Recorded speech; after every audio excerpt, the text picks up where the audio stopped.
Okay, I'll take it. Have you been tested since your campaign and your doctor, Sean Connolly, put out that you'll be medically safe and cleared for safe return to public engagements by Saturday, 5 full days? Have you been tested recently? Maybe. Yeah, I just saw the doctors today. They think I'm in great shape. I'm in great shape. Did you test negative? Good shape in that.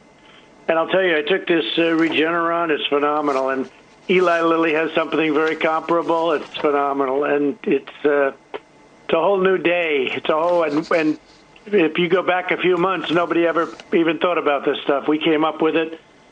And I'm going to have it delivered to every hospital. We have sick people with the COVID, or the China virus, as we call it, and we're going to make people better. It actually made me better. I went in. I could have left a day later. I'm telling you, Sean, it was incredible. So that's Regeneron. But, again, Eli Lilly has something similar. And the kind of things we're coming up with now are incredible. Remdesivir, but that's a little bit different, works much differently, actually. But these things are absolutely incredible. I think I'm going to try doing a rally on Saturday night if we have enough time to put it together. But we want to do a rally in Florida, probably in Florida on Saturday night. Might come back and do one in Pennsylvania in the following night. And it's incredible what's going on. I feel so good. Have you had a test since your diagnosis a week ago? Well, what we're doing is probably the test will be tomorrow, the actual test, because there's no reason to test all the time. But they found very little infection or virus, if any. I don't know that they found any. I didn't go into it greatly with the doctors. We have these great doctors at Walter Reed, and you do rely on them. They're really fantastic talents, and they came in from Johns Hopkins also and other places. You know, when you're president, I never saw so many doctors looking over me. I think I'm the most analyzed human being in the world right now.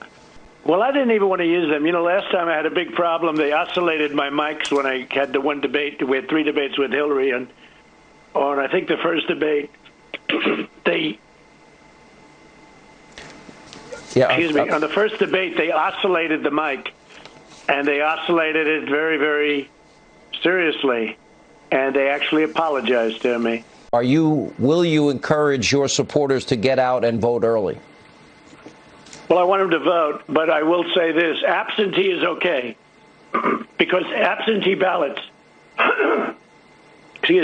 absentee ballots are fine. Because absentee ballots, you request, you ask for a ballot, and you request, and that's it. Oh, nothing. Just an interview where Donald Trump is trying to convince viewers that he's totally healthy and yet can't manage to stop hacking through the entire interview. At one point, he even has to mute the phone while he's clearly coughing on the other end. Oh, and I think the first debate, on the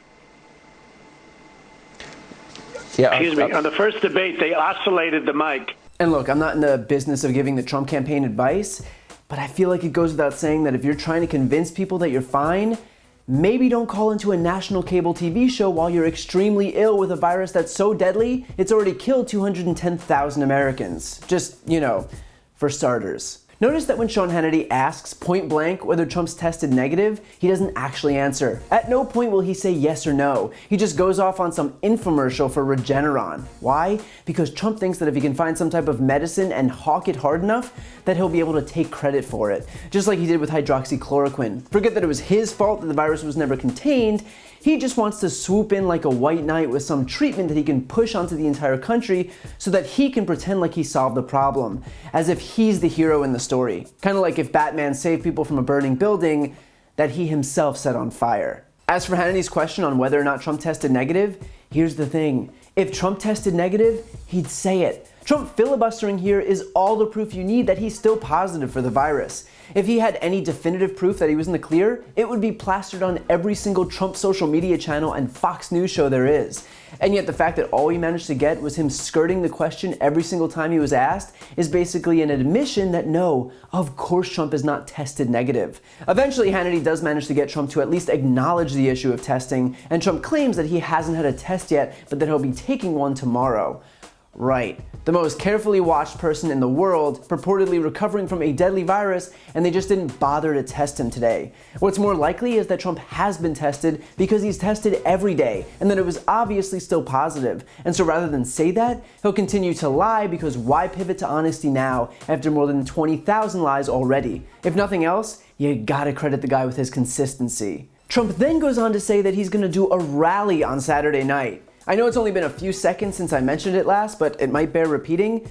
The guy is still infected with coronavirus. This wouldn't even be a situation where his rallies might turn into a super spreader event. They effectively would turn into super spreader events. And the super spreader himself would be Donald Trump. If you wanted an example of the extent to which he will sacrifice anyone and anything for some applause, consider the fact that he will literally pack his own supporters together so that he can face them and shout in their direction for 90 minutes while spewing a steady stream of coronavirus into the air. He cares so little about his own fans that he's willing to kill them just to hear them clap. The simple fact is that Trump is now a monument to his own failures with this virus. His policy of denialism and recklessness is so dangerous that even he himself, as ostensibly the safest person on the face of the earth, couldn't escape it. So if nothing else, remember this: Donald Trump can't keep you safe if he can't even keep himself safe. While you're here, please subscribe to my podcast, No Lie with Brian Tyler Cohen, where I take a deeper dive into the week's biggest stories and interview major players in the world of politics, like Kamala Harris, Adam Schiff, Katie Porter, Nancy Pelosi, Cory Booker, Eric Swalwell, and many more. Again, that's No Lie with Brian Tyler Cohen, available anywhere you listen to podcasts.